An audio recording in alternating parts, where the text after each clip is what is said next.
Un détail oublié fait basculer le récit burkinabé.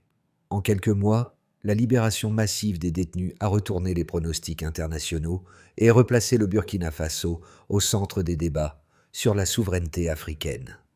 Que signifie vraiment cette métamorphose orchestrée par Ibrahim Traoré, pour ceux qui observent sans comprendre l'ampleur du mouvement? Un horizon encore instable se dessine. La promesse formulée dans cette histoire repose sur une idée simple: comprendre comment un pays longtemps fragilisé a pu inverser des dynamiques jugées irréversibles.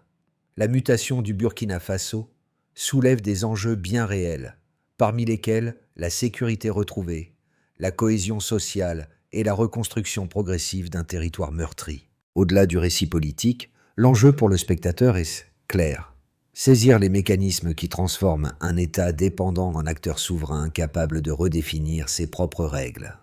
Cette transformation dévoile un risque central pour le pays: avancer trop vite vers un modèle inédit sans s'assurer de son équilibre interne.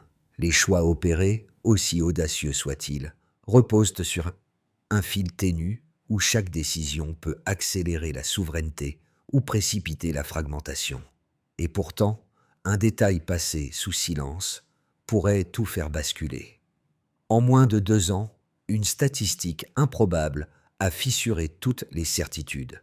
92% du territoire perdu ont été repris. Et derrière ce chiffre spectaculaire, une seconde révélation s'est imposée en silence. La stratégie qui l'a rendu possible n'a ni modèle précédent, ni équivalent régional. Ce basculement oblige à revoir toute la grille de lecture du Sahel. Le Burkina Faso, longtemps présenté comme un espace vulnérable, a cessé d'être un terrain d'expérimentation extérieure pour devenir le laboratoire d'une souveraineté assumée.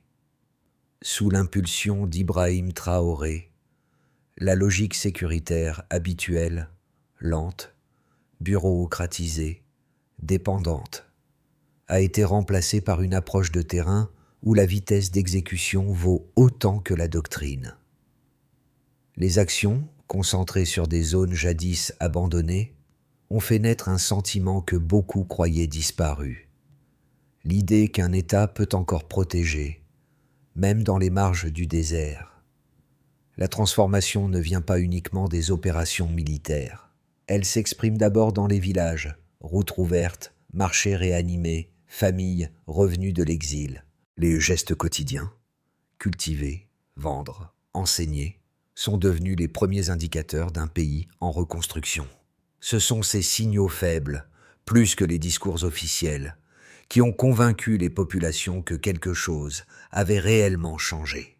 Ibrahim Traoré, au centre de cette reconfiguration, n'a pas seulement réorganisé une armée, il a déplacé le curseur moral du débat: punir moins, réhabiliter davantage, et réinvestir la dignité dans l'action collective. Là où les observateurs occidentaux voyaient une anomalie institutionnelle, une grande partie de la société burkinabé a vu une opportunité stratégique: reprendre l'initiative sans attendre l'aide extérieure. Le contexte régional reste instable, mais une certitude nouvelle habite le pays: l'histoire, pour la première fois depuis longtemps, ne se raconte plus sans lui. Pour comprendre comment cette transformation a pris forme, il faut revenir aux figures ordinaires qui en sont devenues les vecteurs. Le changement ne s'est pas imposé par le haut. Il s'est diffusé dans les gestes minuscules, dans les trajectoires individuelles que personne ne regardait auparavant. Le premier cas est celui de Moussa, ancien maçon condamné pour vol. Sa vie s'était dissoute dans une succession d'erreurs, jusqu'au moment où il s'est retrouvé intégré à ces unités réhabilitées. Sur le terrain, il ne se définit plus par son passé, mais par sa capacité à protéger et reconstruire.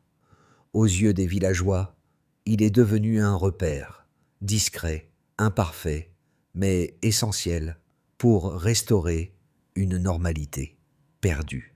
Le second cas vient d'Aïcha, mère d'un jeune homme tombé au combat. Longtemps enfermée dans le chagrin, elle a trouvé dans ce programme une forme de réponse: la certitude que le sacrifice de son fils s'inscrit dans un mouvement collectif plus large. Ces mots, souvent murmurés, circule désormais comme un fil reliant douleur et dignité. Elle incarne cette part intime de la mutation, la possibilité de transformer la perte en force et la fragilité en cohésion sociale. Ces trajectoires montrent que la recomposition du pays dépasse les statistiques. Elle s'enracine dans les relations, les regards, les alliances de terrain. Lorsque des vies marginalisées deviennent des moteurs d'un récit national, le centre de gravité sociale se déplace. Au fond, tout cela pose une question simple. Qui porte vraiment la reconstruction? Avant, le pays avançait sous le poids de l'incertitude. Après, une bascule nette s'est produite. Les cellules s'ouvrent, les routes y aussi. Les villages se rallument comme des foyers que l'on croyait éteints. Le déclencheur n'est pas un discours, mais un geste politique inédit que peu avaient anticipé. Sous l'impulsion d'Ibrahim Traoré, l'ordre est donné tôt le matin. Libérer ceux que l'on pensait perdus, puis les réengager comme défenseurs. Le choc est immédiat. À Ouagadougou, les gardiens ouvrent les portes. À Bobo-Dioulasso, les uniformes sont distribués. À Pau et Koudougou, les camps tournent jour et nuit. Chaque geste renverse une logique installée depuis des décennies. Le sommet de cette séquence apparaît lorsque les premiers contingents arrivent dans les zones reprises. Là, les habitants voient surgir une force inattendue. Des hommes qui portent encore les traces de leur passé, mais dont la discipline neuve surprend même les sceptiques. Les récits convergent. Routes nettoyées, embuscades repoussées, champs protégés à nouveau. Le contraste avec la période précédente est saisissant. Là où l'État reculait, l'État avance. Là où la nuit signifiait peur, elle redevient silence. Puis viennent les ondes successives. La première, c'est les sociales. Les marchés rouvrent, les échanges reprennent, les familles rentrent de l'exil. Les 600 d'hommes réhabilités deviennent des silhouettes familières dans les villages, non plus comme des menaces, mais comme des médiateurs. Cette présence modifie les comportements. On ose circuler, on ose planter, on ose vendre. La deuxième onde est psychologique. Dans les écoles, les enfants chancementent la souveraineté retrouvée. Dans les campagnes, les paysans replantent les terres. Le pays renoue avec un sentiment rare. Celui que l'avenir peut être façonné localement, sans tutelle extérieure. Dans cet élan, la figure d'Ibrahim Traoré prend une dimension nouvelle. Non pas un chef militaire, mais un architecte d'un ordre inédit, dont l'efficacité se mesure dans les gestes du quotidien. La troisième onde touche la politique régionale. Les observateurs du Sahel voient dans cette stratégie une anomalie ou un précédent. À Paris, la mesure est jugée insensée. À Bamako, elle est qualifiée d'audacieuse. À Ouagadougou, elle est vécue comme une évidence. Ce décalage révèle un renversement profond. L'Afrique de l'Ouest cesse d'attendre l'approbation extérieure. Le Burkina Faso impose son tempo, sa doctrine, son récit. Mais chaque onde porte aussi son lot d'incertitudes. Une force née d'une telle rapidité peut-elle rester stable? Les unités pénitentiaires de combat doivent se prouver qu'elles ne deviendront ni un instrument personnel, ni une armée rivale. Les ambitions collectives ne tiennent que si la discipline perdure, si la confiance reste, si l'équilibre interne ne se fracture pas. Ce qui est certain, c'est que le pays ne revient plus en arrière. La dynamique enclenchée dépasse l'expérimentation militaire. Elle questionne la nature même du pouvoir, de la justice et de la souveraineté. Et au cœur de cette transformation se cache une interrogation plus large. Que devient une nation quand elle choisit de se reconstruire, hors des modèles imposés? Tout examen sérieux de cette transformation exige un passage par les chiffres. Ils constituent la colonne vertébrale du récit, non parce qu'ils expliquent tout, mais parce qu'ils obligent à regarder ce qui s'est réellement produit sur le terrain. Le pays sortait d'une période de fragmentation territoriale, d'exode rural massif et d'un effondrement progressif des structures administratives. L'état initial était clair. Routes impraticables, embuscades fréquentes, écoles fermées et population prise en étau entre la peur et la résignation. C'est le baseline, celui qui permet de mesurer la rupture survenue ensuite. La première delta majeure est territoriale. 92% du territoire repris. Ce chiffre, jugé irréalisable auparavant, montre une reconquête accélérée. Cette reprise agit comme un pivot stratégique. Elle rouvre les couloirs de circulation, rétablit les ponts logistiques et garantit aux communautés rurales un retour minimum de stabilité. Les villages, qui vivaient dans la clandestinité, perçoivent enfin la possibilité d'une continuité économique. Les enseignants reviennent dans les écoles. Les marchés reprennent une cadence régulière. Le territoire redevient un espace gouverné plutôt qu'un champ opaque de menaces diffuses. La deuxième delta est sécuritaire, soit 72% d'attaques sur les routes. Cette chute traduit une pression directe sur les groupes armés dispersés. L'impact est immédiat. Les principales artères commerciales cessent d'être des zones de non-droit. Les produits agricoles circulent sans interruption. Les commerçants n'ont plus à choisir entre vendre ou survivre. Là où il fallait des convois armés, il suffit désormais d'un contrôle local. Cette diminution des embuscades, même si elle reste fragile, modifie profondément la perception du risque. Laissez familles voyager. Les déplacés internes se réinstallent sans craindre chaque crépuscule. La troisième delta est sociale. 48% de baisse de criminalité urbaine. Ce recul reflète un repositionnement du rôle communautaire des ex-détenus. Cette dynamique n'est pas qu'un succès sécuritaire. Elle rétablit un lien de confiance entre quartiers et institutions. Les anciens détenus, devenus médiateurs dans plusieurs secteurs, servent de relais entre zones difficiles et autorités locales. Leur présence transforme l'espace urbain. Tensions apaisées, conflits individuels mieux gérés, sentiments d'insécurité relégués en arrière-plan. Le changement se lit dans les habitudes des habitants. Ouverture prolongée des commerces, fréquentation accrue des espaces publics, reprise des activités éducatives. Ces trois deltas composent un schéma cohérent. Un pays qui, partant d'un chaos structurel, reconstitue simultanément son territoire, sa mobilité et sa cohésion sociale. Aucun de ces chiffres ne fonctionne isolément. Ils s'emboîtent comme les pièces d'un mécanisme en reconstruction. La reconquête territoriale permet la sécurisation des routes. La sécurisation des routes revitalise le commerce. La revitalisation du commerce atténue la criminalité. Chaque élément entraîne l'autre. L'autre dans une spirale ascendante encore récente, mais déjà déterminante.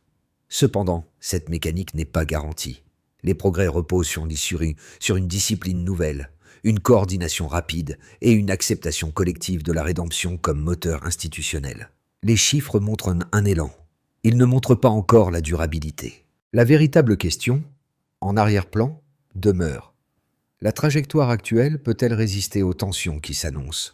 Toute transformation d'une telle ampleur soulève inévitablement deux lectures contraires. La première, portée par ceux qui observent le terrain de près, affirme que le programme repose sur une logique de rédemption efficace. Selon eux, la mobilisation d'anciens détenus répond à une urgence vitale. Manque de troupes, territoire menacé, communauté abandonnée. Pour ces partisans, l'intégration rapide d'hommes longtemps marginalisés comble un vide structurel que les politiques classiques n'ont jamais su traiter. Ils y voient la preuve qu'une nation peut convertir ses failles en ressources et qu'un pays du Sahel n'est pas condamné à une dépendance permanente envers les puissances extérieures. L'argument inverse repose sur la méfiance. Les critiques redoutent l'émergence d'une armée parallèle capable de modifier l'équilibre intérieur. Ils insistent sur les risques d'une militarisation accélérée, où des hommes encore marqués par la prison acquièrent soudain des responsabilités armées. Selon ces voix sceptiques, un tel dispositif pourrait déraper. Dissidence interne, dérive autoritaire, utilisation de ces unités comme instrument politique. La crainte est que l'enthousiasme initial masque une fragilité institutionnelle profonde, que l'État pourrait ne pas réussir à canaliser. Entre ces deux pôles, une réponse intermédiaire apparaît lorsqu'on analyse les faits disponibles.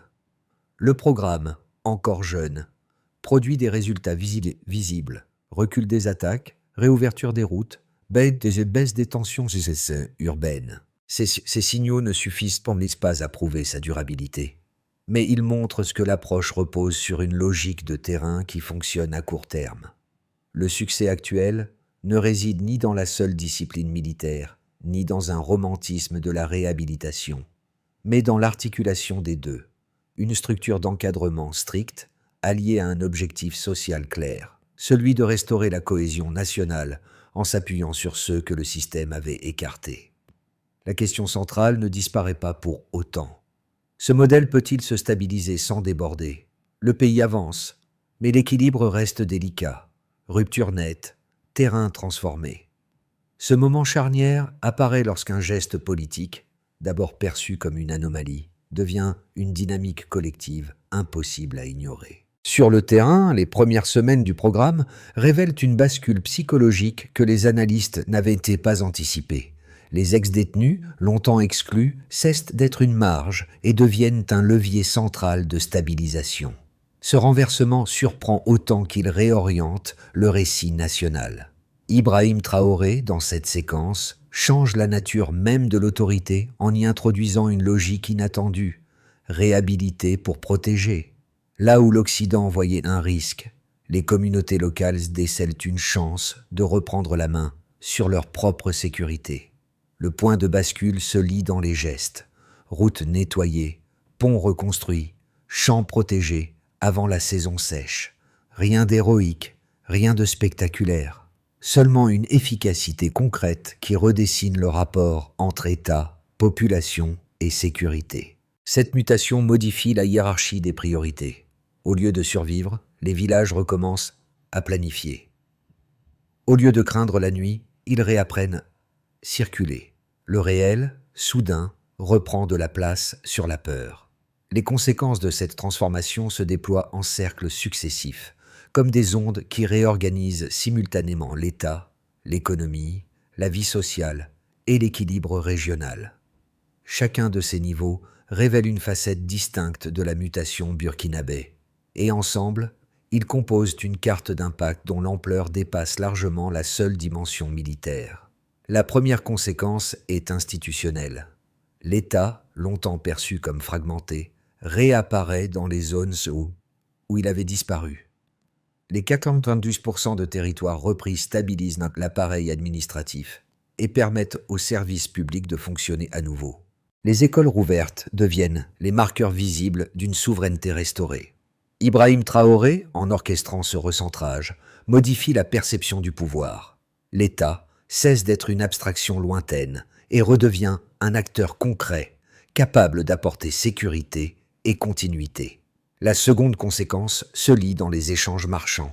La chute de 72% des attaques routières libère les trajets commerciaux autrefois paralysés. Les marchés régionaux retrouvent leur activité, les producteurs recirculent leurs biens, et les villages éloignés redeviennent des points d'approvisionnement. Le résultat est net.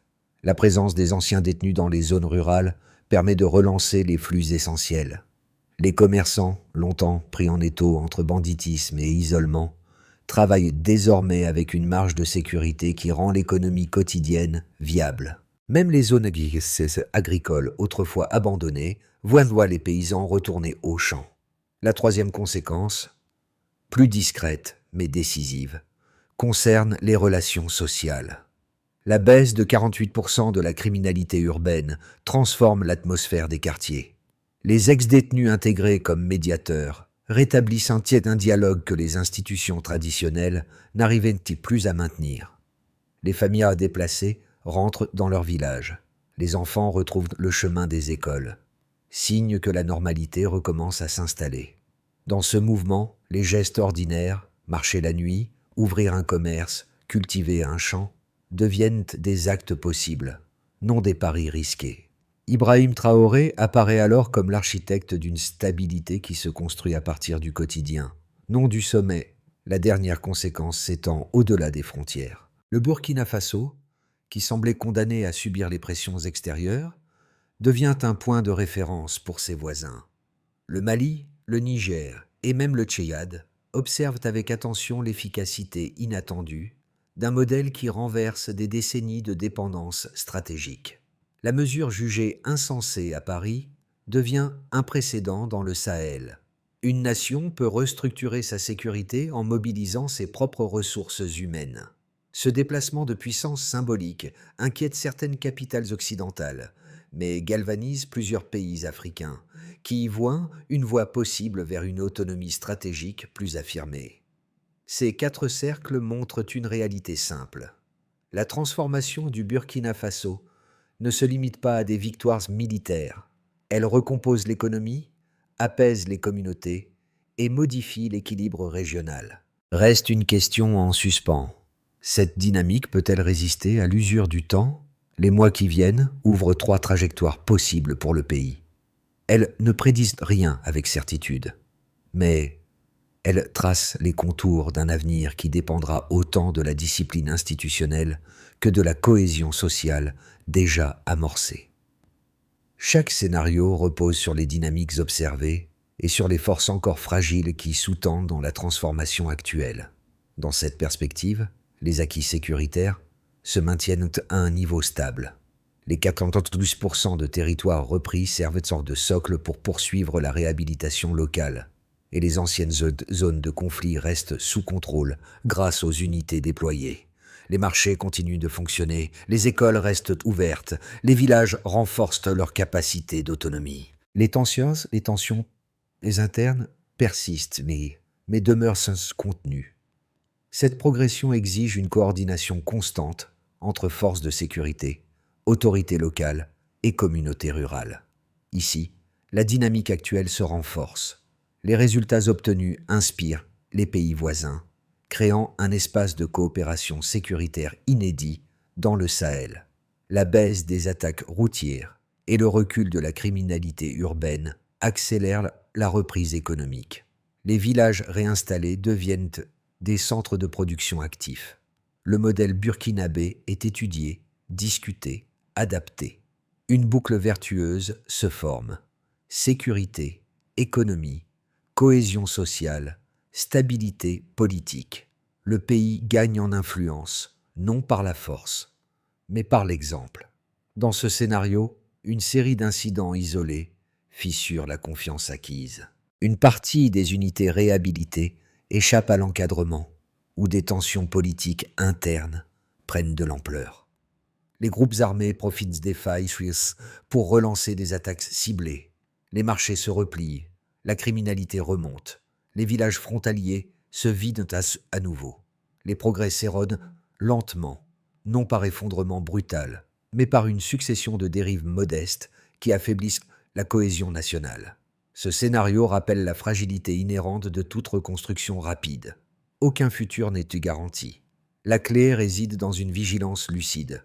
Maintenir l'équilibre entre réhabilitation, contrôle démocratique et gestion de terrain.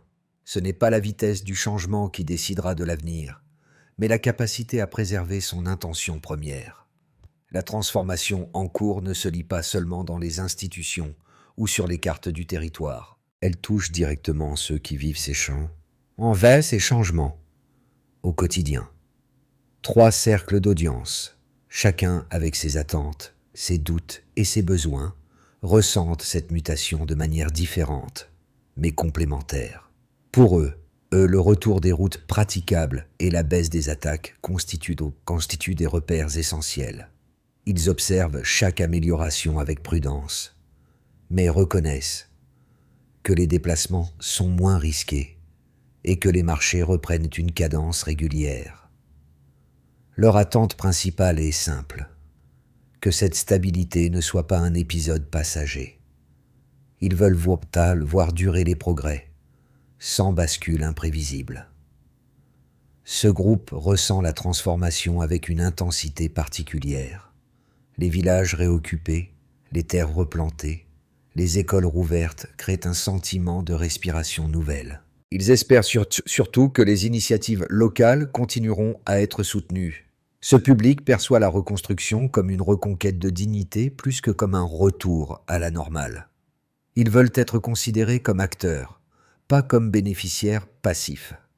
Ceux-ci voient une autre dimension, La réduction de la criminalité urbaine, la présence de médiateurs dans les quartiers, la possibilité de circuler sans tension permanente. Leur inquiétude porte sur l'avenir. Que cette dynamique ne se transforme pas en rigidité et que la réhabilitation reste au service de la cohésion plutôt qu'à la seule logique sécuritaire. Qu'il s'agisse de sécurité, de dignité ou de perspective, tous partagent un même besoin, comprendre si cette mutation peut tenir. La consolidation de cette transformation exige une méthode, non pas un slogan, mais une suite d'étapes précises qui ancrent l'élan actuel dans des structures durables. Le pays ne peut compter sur l'inertie. Il doit s'appuyer sur un plan qui clarifie les responsabilités, fixe un rythme et mesure les résultats avec rigueur. Les autorités locales réhabilitent routes, écoles et centres médicaux dans les zones reprises. Les communautés participent à la maintenance quotidienne. Indicateur: continuité d'accès aux services publics sur 3 mois consécutifs. L'État impose une supervision institutionnelle permanente afin d'éviter toute dérive ou autonomisation excessive. Ibrahim Traoré inscrit cette logique dans une discipline hiérarchique claire. Indicateur: absence d'incidents internes répertoriés et stabilité des opérations. Les médiateurs issus des unités continuent d'intervenir dans les quartiers et villages. Les chefs communautaires encadrent les résolutions de conflits. Indicateur: baisse continue des tensions locales signalées aux autorités civiles. Les paysans retournés au village replantent les terres abandonnées. Les communes assurent la sécurité des zones de production. Indicateur: maintien des surfaces cultivées après une saison complète. Les institutions civiles et militaires coordonnent leurs décisions pour éviter tout glissement autoritaire. Cette articulation protège l'intention première du programme, telle que rappelée par Ibrahim Traoré: reconstruire sans reproduire les failles du passé. Indicateur: fonctionnement continu des organes civils et consultations régulières. Ces étapes dessinent un chemin fragile mais possible. Transformer l'élan en structure. Lorsque l'on observe la trajectoire du pays, ce sont les visages de Moussa et d'Aïcha qui reviennent en premier. Leur présence silencieuse éclaire ce que les chiffres ne peuvent saisir. Une reconstruction portée par ceux qui avaient été relégués aux marges. Leurs gestes, modestes mais constants, révèlent que la profondeur d'une transformation qui dépasse les discours officiels. Dans ce mouvement, Ibrahim Traoré apparaît comme celui qui a permis à ces existences fragmentées de réintégrer la trame nationale. Non par héroïsme, mais par une décision qui a déplacé les frontières du possible. À travers l'action de ces milliers d'hommes réhabilités, il a rappelé que la souveraineté ne se décrète pas. Elle se construit à partir des vies ordinaires. Aïcha, dans son deuil devenu force, incarne la dignité retrouvée. Moussa, dans son uniforme encore neuf, symbolise la seconde chance devenue utilité publique. Ensemble, ils montrent que la rédemption n'est pas un concept moral, mais une mécanique sociale qui redresse ce qui semblait irrémédiablement brisé. La suite dépendra de cette capacité collective à tenir le fil qu'ils ont commencé à tisser. La cohésion naît toujours des trajectoires les plus humbles. La transformation du Burkina Faso ouvre une réflexion plus large sur la manière dont une société décide de reprendre en main son propre destin. Ce récit, façonné par des gestes quotidiens autant que par des choix politiques audacieux, montre que la souveraineté n'est jamais un état figé. C'est un effort continu, un équilibre fragile qui se nourrit de la participation de chacun. Dans ce moment charnière, ceux qui observent le pays de loin comme ceux qui le vivent au quotidien partagent une même interrogation. Comment faire durer cette dynamique sans la figer, sans la déformer, sans la perdre? La réponse n'appartient à aucune institution seule. Elle réside dans la capacité collective à maintenir le dialogue, à protéger ce qui a été reconstruit et à refuser les modèles imposés lorsque ceux-ci ne correspondent pas aux réalités locales. La suite dépendra de la volonté de chacun de penser et d'agir avec lucidité. Alors, comment chacun, à sa manière, peut-il contribuer à écrire ce nouvel horizon?